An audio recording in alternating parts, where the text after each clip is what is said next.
Hello, എല്ലാവർക്കും നമസ്കാരം. ഇന്നത്തെ ക്ലാസ് എന്ന് പറയുന്നത് PSC ഇന്ത്യൻ ഭരണഘടനയിൽ നിന്നും ചോദിക്കാറുള്ള പ്രധാനപ്പെട്ട ക്വസ്റ്റ്യൻ്റെ ഡിസ്കഷനാണ്. ഇതിൽ നമ്മൾ കുറച്ച് സ്റ്റേറ്റ്മെൻറ്റ് ലെവൽ ക്വസ്റ്റ്യൻസ് കൂടി ഡിസ്കസ് ചെയ്യുന്നുണ്ട്. കഴിഞ്ഞ ദിവസം നമ്മൾ ചെയ്ത ക്ലാസ്സിൽ സിമ്പിളായിട്ടുള്ളതും എന്നാൽ PSC ഒരുപാട് തവണ റിപ്പീറ്റ് ചെയ്തിട്ടുള്ള ക്വസ്റ്റ്യൻസാണ് ചോദിച്ചിട്ടുണ്ടായിരുന്നത്. അപ്പോൾ ഇത് ഇത്തിരി കൂടി സ്റ്റേറ്റ്മെൻറ്റ് ലെവൽ ക്വസ്റ്റ്യൻസ് കൂടി ഉൾപ്പെടുത്തിയിട്ടുണ്ട്. അപ്പോൾ നമുക്ക് ക്ലാസ്സിലോട്ട് കിടക്കാം. ഇന്ത്യൻ ഭരണഘടനയുടെ സവിശേഷതകളിൽ പെടാത്തത് ഏത്?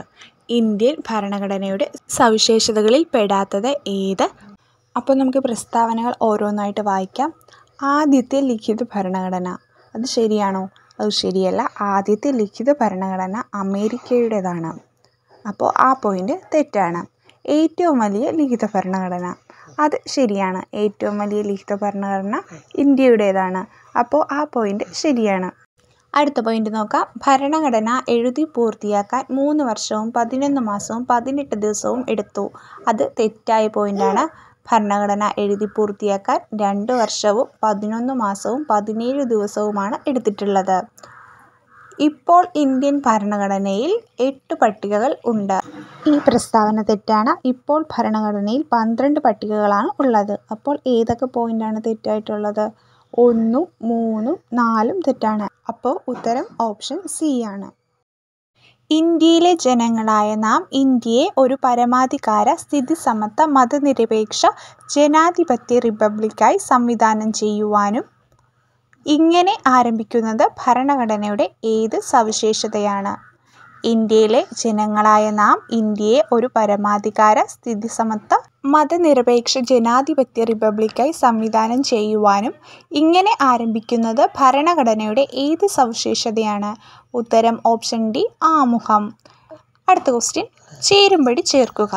അപ്പോൾ താഴെ കുറച്ച് കാര്യങ്ങളും അവയുമായി ബന്ധപ്പെട്ട ആർട്ടിക്കിൾസും തന്നിട്ടുണ്ട്. അത് തമ്മിൽ ചേരുംപടി ചേർക്കാനാണ് പറഞ്ഞിരിക്കുന്നത്. ഒന്നാമത്തേത് ബാലവേല നിരോധനം. ബാലവേല നിരോധനവുമായി ബന്ധപ്പെട്ട ആർട്ടിക്കിളാണ് ആർട്ടിക്കിൾ 24. സ്വത്തവകാശവുമായി ബന്ധപ്പെട്ട ആർട്ടിക്കിളാണ് 300A. സ്വത്തവകാശവുമായി ബന്ധപ്പെട്ട ആർട്ടിക്കിളാണ് 300A. അവസര സമത്വവുമായി ബന്ധപ്പെട്ട ആർട്ടിക്കിൾ. അവസര സമത്വവുമായി ബന്ധപ്പെട്ട ആർട്ടിക്കിളാണ് ആർട്ടിക്കിൾ 16. വിദ്യാഭ്യാസം മൗലിക അവകാശവുമായി ബന്ധപ്പെട്ട ആർട്ടിക്കിൾ. വിദ്യാഭ്യാസം മൗലിക അവകാശവുമായി ബന്ധപ്പെട്ട ആർട്ടിക്കിളാണ് ആർട്ടിക്കിൾ 21A. അപ്പോൾ ആൻസർ വരുന്നത് ഏതാണ്? ഓപ്ഷൻ ബി ആണ്. 1C, 2A, 3D, 4B. അതായത് ബാലവേല നിരോധനം ആർട്ടിക്കിൾ 24, സ്വത്തവകാശം ആർട്ടിക്കിൾ 300A, അവസരസമത്വം ആർട്ടിക്കിൾ 16, വിദ്യാഭ്യാസം മൗലികാവകാശമാകിയത് ആർട്ടിക്കിൾ 21.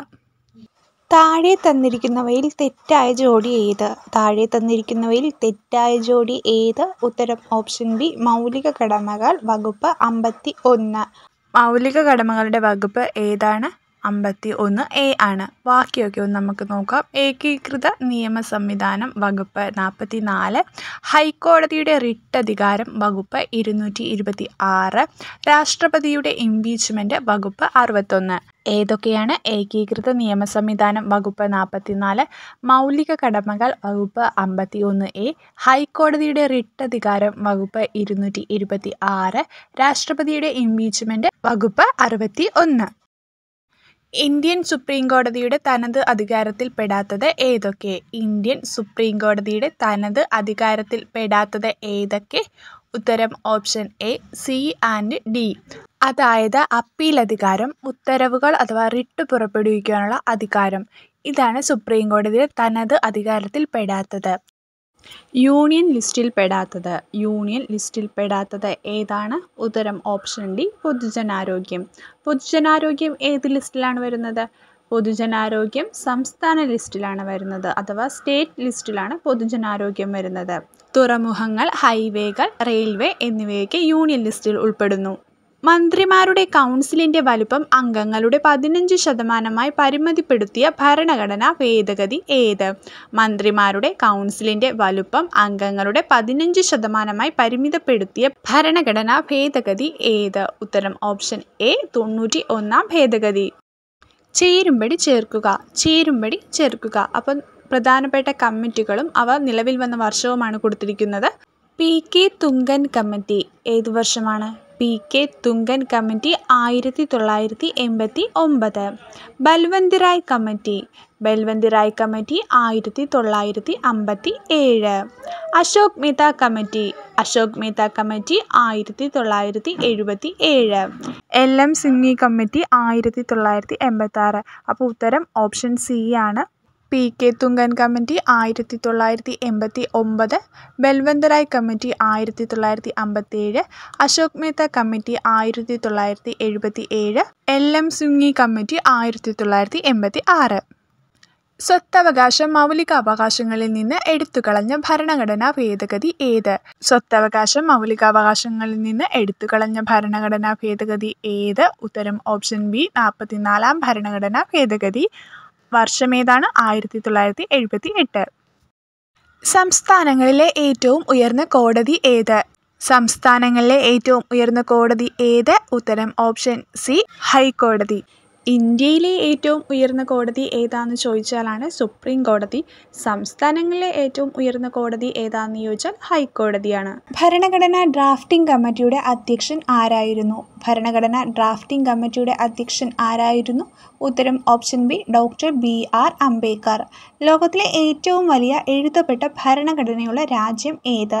ലോകത്തിലെ ഏറ്റവും വലിയ എഴുതപ്പെട്ട ഭരണഘടനയുള്ള രാജ്യം ഏത്?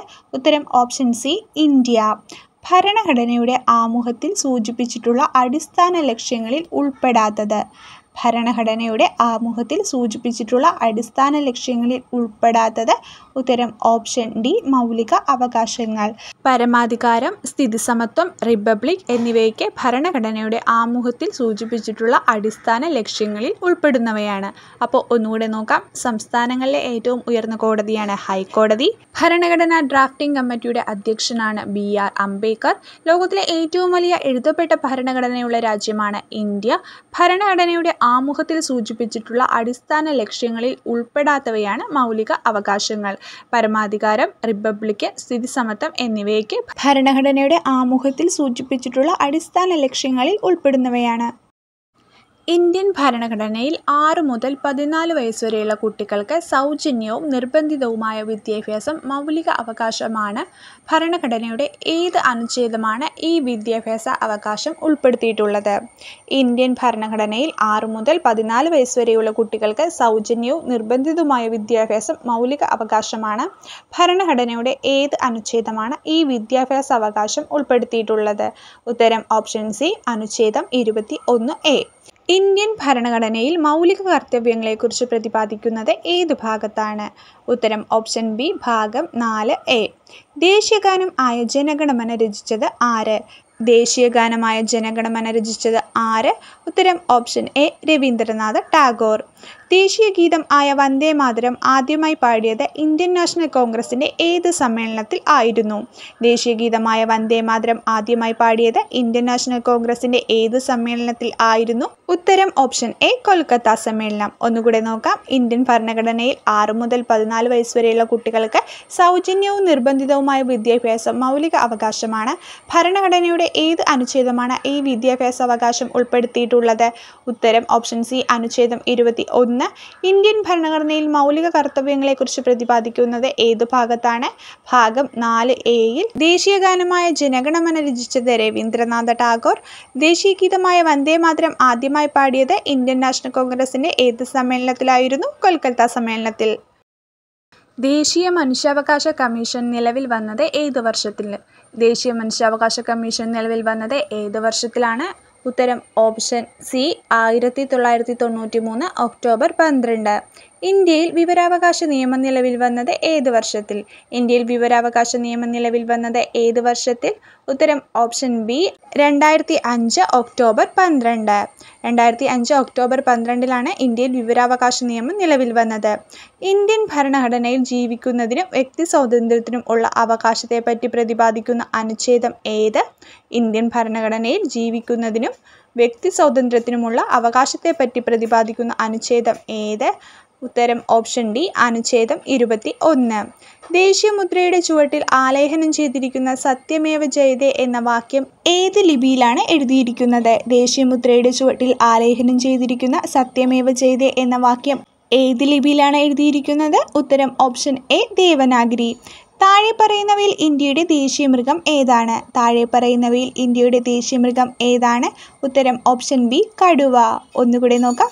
ദേശീയ മനുഷ്യാവകാശ കമ്മീഷൻ നിലവിൽ വന്നത് ഏത് വർഷമാണ്? 1993 ഒക്ടോബർ 12. ഇന്ത്യയിൽ വിവരാവകാശ നിയമം നിലവിൽ വന്ന വർഷമാണ് 2005 ഒക്ടോബർ 12.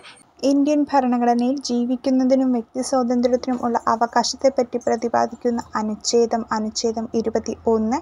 ദേശീയ മുദ്രയുടെ ചുവട്ടിൽ ആലേഖനം ചെയ്തിരിക്കുന്ന സത്യമേവ ജയതേ എന്ന വാക്യം ഏത് ലിപിയിലാണ് എഴുതിയിരിക്കുന്നത്? ദേവനാഗരി ലിപിയിൽ. താഴെ പറയുന്നവയിൽ ഇന്ത്യയുടെ ദേശീയ മൃഗം ഏതാണ്? കടുവ. മൗലിക അവകാശങ്ങൾ പുനഃസ്ഥാപിക്കുന്നതിനു വേണ്ടി കോടതി പുറപ്പെടുവിക്കുന്ന ഉത്തരവുകൾ ആണ് റിട്ടുകൾ. താഴെ പറയുന്ന റിട്ടുകളിൽ കൽപ്പന എന്ന അർത്ഥം വരുന്ന റിട്ട് കണ്ടെത്തുക. മൗലിക അവകാശങ്ങൾ പുനഃസ്ഥാപിക്കുന്നതിനു വേണ്ടി കോടതി പുറപ്പെടുവിക്കുന്ന ഉത്തരവുകളാണ് റിട്ടുകൾ. താഴെ പറയുന്ന റിട്ടുകളിൽ കൽപ്പന എന്ന അർത്ഥം വരുന്ന റിട്ട് കണ്ടെത്തുക. ഉത്തരം ഓപ്ഷൻ സി മാൻഡമസ്. ഇന്ത്യൻ ഭരണഘടനയിലെ ആമുഖപ്രകാരം ഇന്ത്യ എന്നാൽ താഴെ പറയുന്ന പ്രസ്താവനകളിൽ ശരിയേത്? ഇന്ത്യൻ ഭരണഘടനയിലെ ആമുഖപ്രകാരം ഇന്ത്യ എന്നാൽ താഴെ പറയുന്ന പ്രസ്താവനകളിൽ ശരിയേത്? ഉത്തരം ഓപ്ഷൻ ബി 3 മാത്രം. അതായത് ഇന്ത്യ എന്നാൽ പരമാധികാര സോഷ്യലിസ്റ്റ് മതേതര ജനാധിപത്യ റിപ്പബ്ലിക്കാണ്. ഇന്ത്യൻ ഭരണഘടനയിലെ മൗലിക കർത്തവ്യങ്ങളുമായി ബന്ധപ്പെട്ട് തെറ്റായ പ്രസ്താവന ഏത്? ഇന്ത്യൻ ഭരണഘടനയിലെ മൗലിക കർത്തവ്യങ്ങളുമായി ബന്ധപ്പെട്ട് തെറ്റായ പ്രസ്താവന ഏത്? ഉത്തരം option D all of the above. മുകളിൽ തന്നിരിക്കുന്ന എല്ലാം തെറ്റാണ്. ഇന്ത്യൻ ഭരണഘടനാ നിർമ്മാണ സഭയുമായി ബന്ധപ്പെട്ട് ശരിയായ പ്രസ്താവന ഏത്? ഇന്ത്യൻ ഭരണഘടനാ നിർമ്മാണ സഭയുമായി ബന്ധപ്പെട്ട് ശരിയായ പ്രസ്താവന ഏത്? ഉത്തരം ഓപ്ഷൻ സി 1, 2. അതായത് ഭരണഘടനാ നിർമ്മാണ സഭയിൽ 8 പ്രധാന കമ്മിറ്റികൾ ഉണ്ടായിരുന്നത് ഡ്രാഫ്റ്റിംഗ് കമ്മിറ്റി ഒരു പ്രധാനപ്പെട്ട കമ്മിറ്റിയായിരുന്നു. ഇത് രണ്ടുമാണ് ശരിയായിട്ടുള്ള പ്രസ്താവന. ജവഹർലാൽ നെഹ്റു ആയിരുന്നു ഡ്രാഫ്റ്റിംഗ് കമ്മിറ്റിയുടെ ചെയർമാൻ എന്നത് തെറ്റാണ്. ഡോക്ടർ BR അംബേദ്കർ ആയിരുന്നു ഡ്രാഫ്റ്റിംഗ് കമ്മിറ്റി ചെയർമാൻ. ഭരണഘടനാ നിർമ്മാണ സഭയുമായി ബന്ധപ്പെട്ട ശരിയായ പ്രസ്താവന ഏത്? ഭരണഘടനാ നിർമ്മാണ സഭയുമായി ബന്ധപ്പെട്ട ശരിയായ പ്രസ്താവന ഏത്? മുകളിൽ തന്നിരിക്കുന്ന എല്ലാ പ്രസ്താവനയും ശരിയാണ്. അതായത് ഭരണഘടനാ നിർമ്മാണ സഭയുടെ പ്രസിഡന്റ് രാജേന്ദ്ര പ്രസാദ് ആയിരുന്നു. അംബേദ്കർ ആയിരുന്നു ഡ്രാഫ്റ്റിംഗ് കമ്മിറ്റിയുടെ ചെയർമാൻ. ഭരണഘടനാ നിർമ്മാണ സഭയിലെ ചർച്ചകൾ സുതാര്യമായിരുന്നു. എന്തൊക്കെയാണ്? ഭരണഘടനാ നിർമ്മാണ സഭയുടെ പ്രസിഡന്റ് രാജേന്ദ്ര പ്രസാദ് ആയിരുന്നു. അംബേദ്കർ ആയിരുന്നു ഡ്രാഫ്റ്റിംഗ് കമ്മിറ്റി ചെയർമാൻ. ഭരണഘടനാ നിർമ്മാണ സഭയിലെ ചർച്ചകൾ സുതാര്യമായിരുന്നു. കാനഡ ഭരണഘടനയിൽ നിന്നും ഇന്ത്യൻ ഭരണഘടന കടം കൊണ്ട ആശയങ്ങളിൽ ചുവടെ ചേർക്കുന്നതിൽ ശരിയേത്? കാനഡ ഭരണഘടനയിൽ നിന്നും ഇന്ത്യൻ ഭരണഘടന കടം കൊണ്ട ആശയങ്ങളിൽ ചുവടെ ചേർക്കുന്നതിൽ ശരിയേത്? ഉത്തരം ഓപ്ഷൻ ഡി 1, 2. അർദ്ധ ഫെഡറൽ സമ്പ്രദായം, ശിഷ്ടാധികാരങ്ങൾ എന്ന ആശയം ഇവ രണ്ടുമാണ് കാനഡയിൽ നിന്നും എടുത്തിട്ടുള്ളത്. നിർദ്ദേശക തത്വങ്ങൾ എടുത്തിട്ടുള്ളത് അയർലൻഡിൻ്റെ ഭരണഘടനയിൽ നിന്നാണ്. അപ്പോൾ അർദ്ധ ഫെഡറൽ സമ്പ്രദായവും ശിഷ്ടാധികാരം എന്ന ആശയവും കാനഡയുടെ ഭരണഘടനയിൽ നിന്നും നിർദ്ദേശക തത്വങ്ങൾ അയർലൻഡിൻ്റെ ഭരണഘടനയിൽ നിന്നും സ്വീകരിച്ചിട്ടുള്ളതാണ്. ചുവടെ ചേർക്കുന്നവയിൽ മൗലിക അവകാശങ്ങളുമായി ബന്ധപ്പെട്ട് ശരിയായ പ്രസ്താവന ഏത്? ചുവടെ ചേർക്കുന്നവയിൽ മൗലിക അവകാശങ്ങളുമായി ബന്ധപ്പെട്ട് ശരിയായ പ്രസ്താവന ഏത്? ഉത്തരം ഓപ്ഷൻ എ 1, 2. ചൂഷണത്തിനെതിരെയുള്ള അവകാശം, സാംസ്കാരികവും വിദ്യാഭ്യാസപരവുമായ അവകാശം. ഇന്ത്യയുടെ മതസ്വാതന്ത്ര്യവുമായി ബന്ധപ്പെട്ട ശരിയായ പ്രസ്താവന ഏത്? ഇന്ത്യയുടെ മതസ്വാതന്ത്ര്യവുമായി ബന്ധപ്പെട്ട ശരിയായ പ്രസ്താവന ഏത്? ഉത്തരം ഓപ്ഷൻ സി 2, 3. ഇന്ത്യ ഒരു മതത്തെയും സ്വാധീനിക്കുന്നില്ല. ഇന്ത്യ എല്ലാ മതങ്ങളെയും ഒരുപോലെ കാണുന്നു. അപ്പോൾ ഇത്രയാണ് ഇന്നത്തെ കോൺസ്റ്റിറ്റ്യൂഷനിൽ നിന്നുള്ള ക്വസ്റ്റ്യൻസ്. ഇത് പാർട്ട് 2 ആണ്. ഇതിനു മുമ്പ് നമ്മൾ ഒരെണ്ണം ചെയ്തിട്ടുണ്ടായിരുന്നു. ആ വീഡിയോ കാണാത്തവരാണെങ്കിൽ ഇത് കണ്ടതിന് ശേഷം ആ വീഡിയോ കൂടി ഒന്ന് കാണുക.